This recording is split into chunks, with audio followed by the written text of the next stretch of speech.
So I'm back here today at Arthur Bay. Last time I was here I took an image from up on those rocks over there, but now what I'm doing is I'm going to move south a bit down the rocky coastline and see if I can find a place to take an image. So I'm going to do a little bit of exploring and then hopefully some landscape photography.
So I think I found a couple compositions that I might try. One of them is this cliff face behind me. I really like the thick lines in there because they're really dark and they make a lot of contrast on the light rocks. And then I could have the mountain to the left in the background. And another composition would be right in front of me here. There's this crack in the rocks that leads to this boulder right there, which is pretty interesting. And then again, we've got some mountains in the background. So I'm going to get the camera out, just see if each one of those compositions will work. Then I'll just set up and wait for sunset.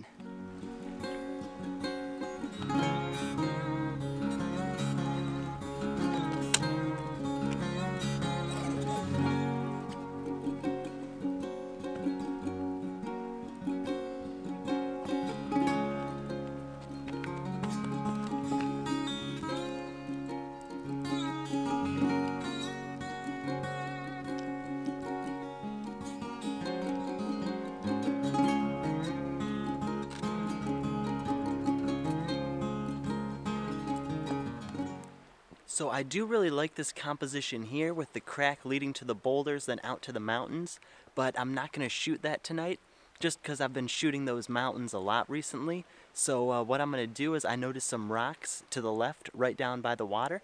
So I'm going to kind of go back the way I came, then climb down to the beach there, and then just try and get some real simplistic images of the rocks in the water with just the rocks, water, and then really nothing else but just the empty sky. So I'm going to climb down there and try and find another composition.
So I found this composition here that I'm going to shoot. We just have these four rocks kind of leading out into the ocean. But it's a little bit challenging because I only want to have those four rocks in my scene. And we have some rocks protruding on the right and a few on the left. So I'm going to have to crop it in just right so I just get those rocks and nothing else because I want it to be a real simplistic image. And there's even no clouds in the sky, so I'll have to wait until the sun goes down and then blue hour, and then we'll get some nice light in the sky. Well, I'm going to set up, fine-tune my composition, then just wait for the light to get good.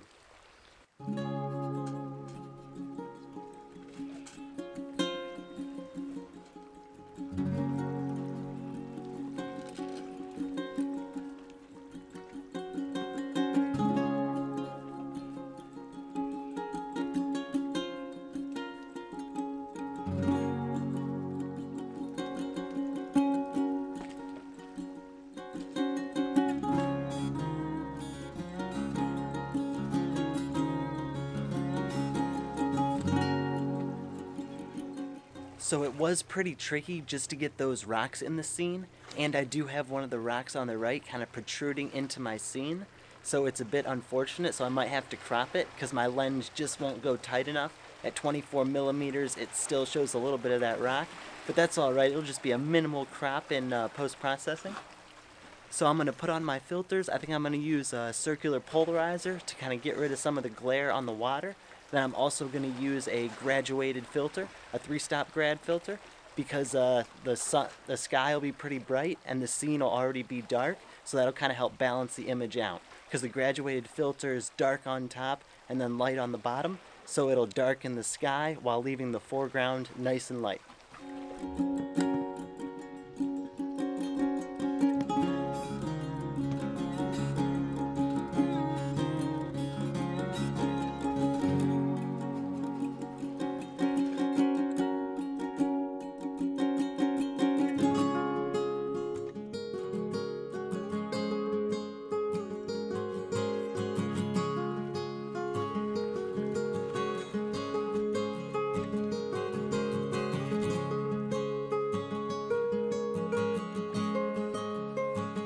Alright, so I have my filters on, my composition set. Now all that's left to do is wait until the sun goes down, and then we get some really nice hues in the sky, and then take an image.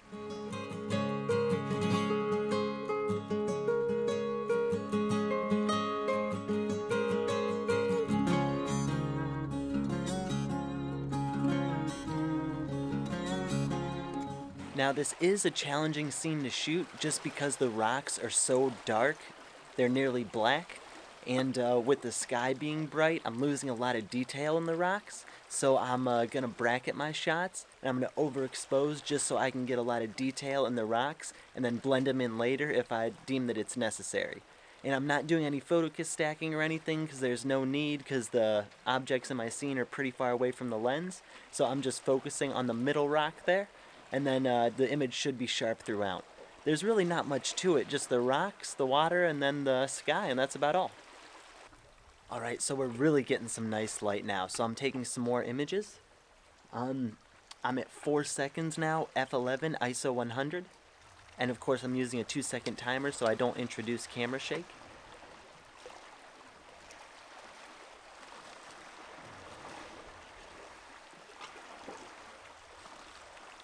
Looks pretty good.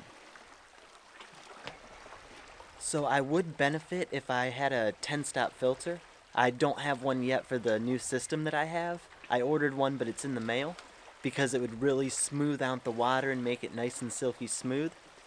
So what I'm doing is I'm stopping my f-stop down to f22, and then it allows me to get a 25-second exposure, which I'm not sure if it's going to be sharp at f22, but at least it'll get the blur in the water that I want, and then I'll be able to combine it with the previous image shot at f11 with the rocks nice and sharp. So it's good to just have that option if I want it.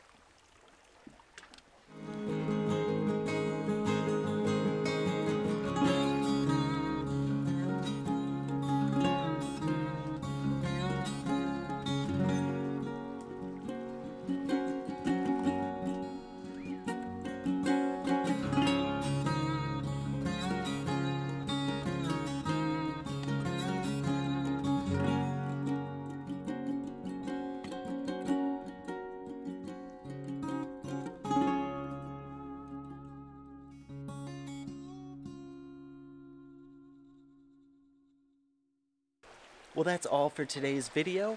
Had a pretty nice simple seascape that I'm pretty happy with the image. Just a nice simple minimalist image. And did a little bit of exploring of the area and found some more compositions as well, so that's pretty good. Well, I hope you enjoyed the video. Thank you very much for watching, and I'll see you later.